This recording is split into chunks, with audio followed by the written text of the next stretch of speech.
Good morning, everyone. Peace and blessings. It's me, Coach 67 Sports TV.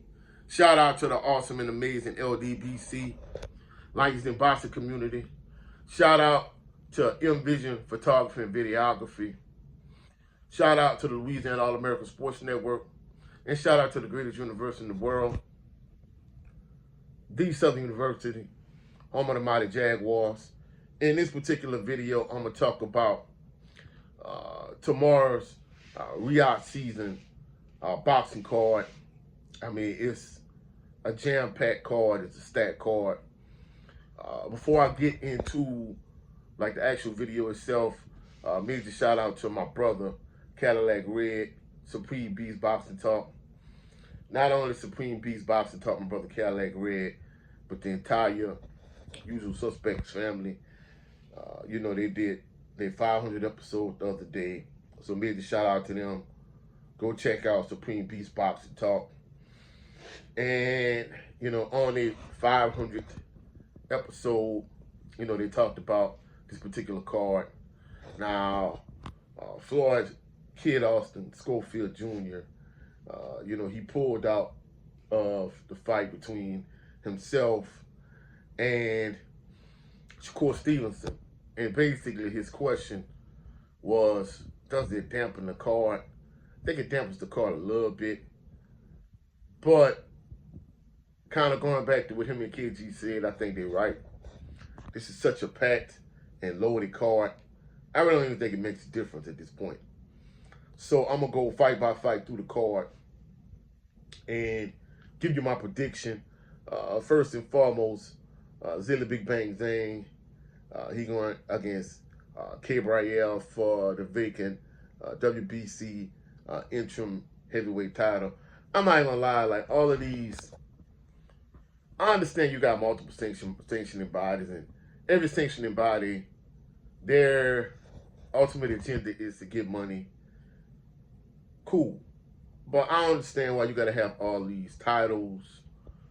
I think, you know, if I ruled the boxing world, of course, which I don't, you would have just one champion in the East Division, and even if you had multiple sanctioning bodies, you would have one undisputed champion in East Division, and you wouldn't break up.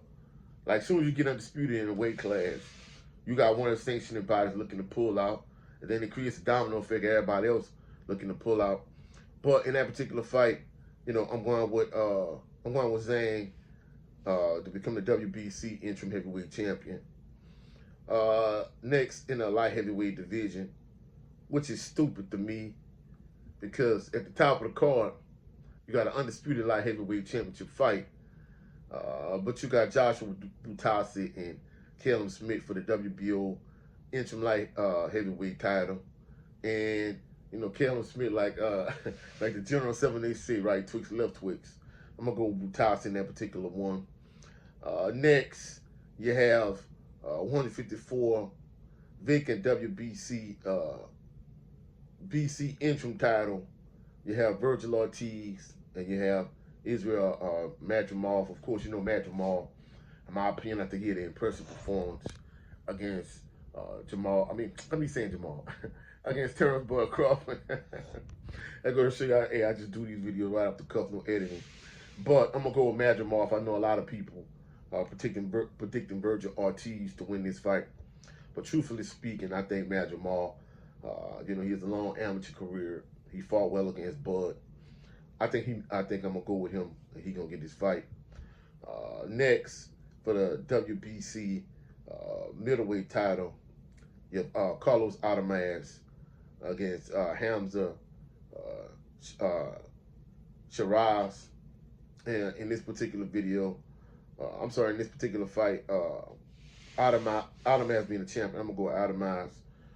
Next, of course, this was supposed to be the next fight. It was supposed to be the fight leading up to the two co-mains. Shakur Stevenson was supposed to go against Floyd Schofield.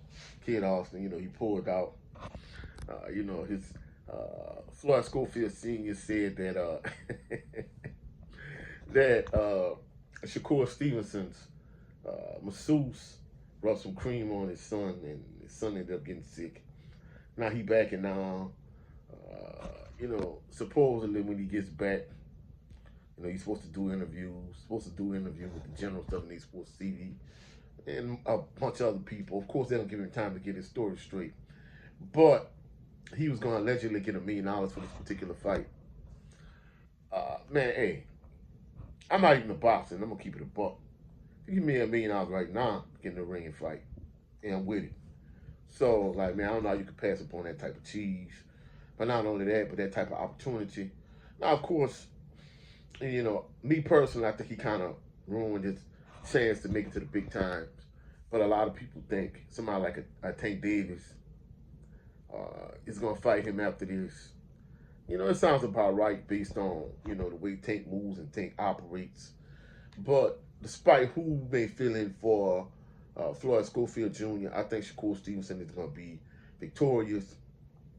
Next, for the IBF heavyweight title, champion Daniel Dubois against Joseph Parker. Now, I'm going to keep it a buck. This is a real 50-50 fight. A lot of people, they talk about how, Joseph Parker got a win over my favorite fighter, Deontay Wilder, and how Joseph Parker has been on the roll. But I think people overlooking, like Daniel Dubois, individuals like myself think he legitimately beat Alexander Usyk. I think he won that fight. I thought he won that fight, to be truthful. And, of course, his impressive knockout of Anthony Joshua. Of course, I think at this point in his career, I think Joshua was shot anyway. I think he was always a hype job to begin with. A lot of people picking Joseph Parker, but I'm going with Daniel Dubois. I think Daniel Dubois, I think he's going to get the job done. And I think he's going to do something a lot of people don't think he's going to do. I think he's going to stop Joseph Parker. That's just my personal opinion.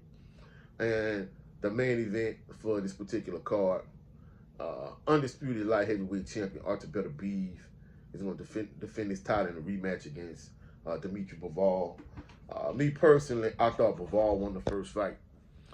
I'm not saying the way the fight played out is exactly the same way as this other fight I'm talking about, but it kind of reminds me of when Vasily Jirov went against James Lights Out Tony in a cruiserweight fight, for a cruiserweight title.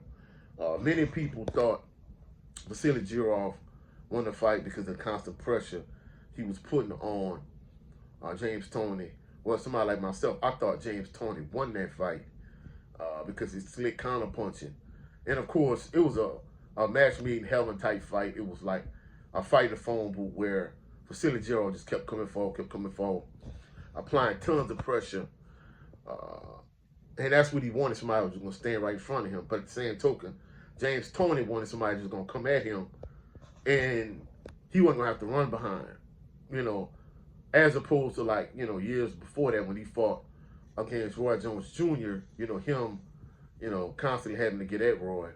Whereas, Vasily Jirov was going to come right at him. He didn't have to look for him.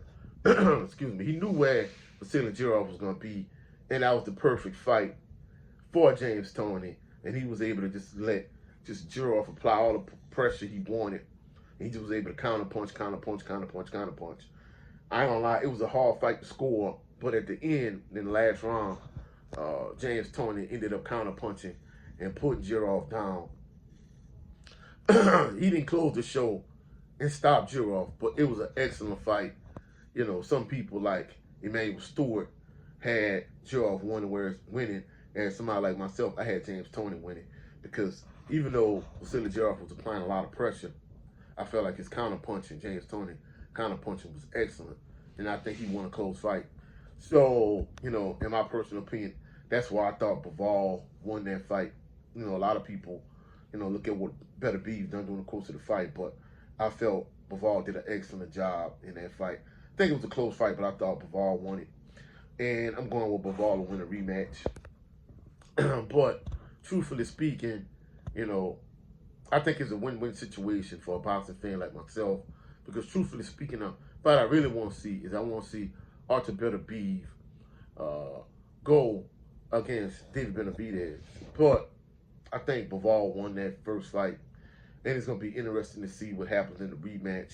But of course, this is the entire Riyadh season card. hopefully you enjoyed this video. If you found any value in this video, please like the video, share the video, comment in the comment section, subscribe to the channel.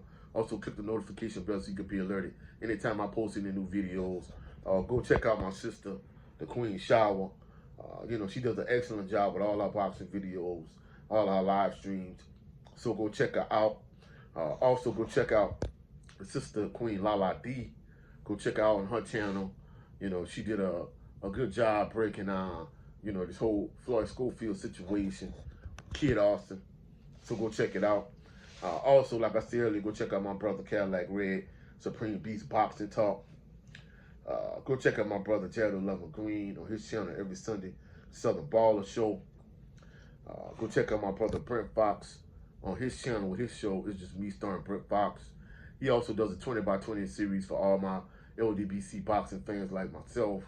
And lastly, go check out my brother 7A Sports TV.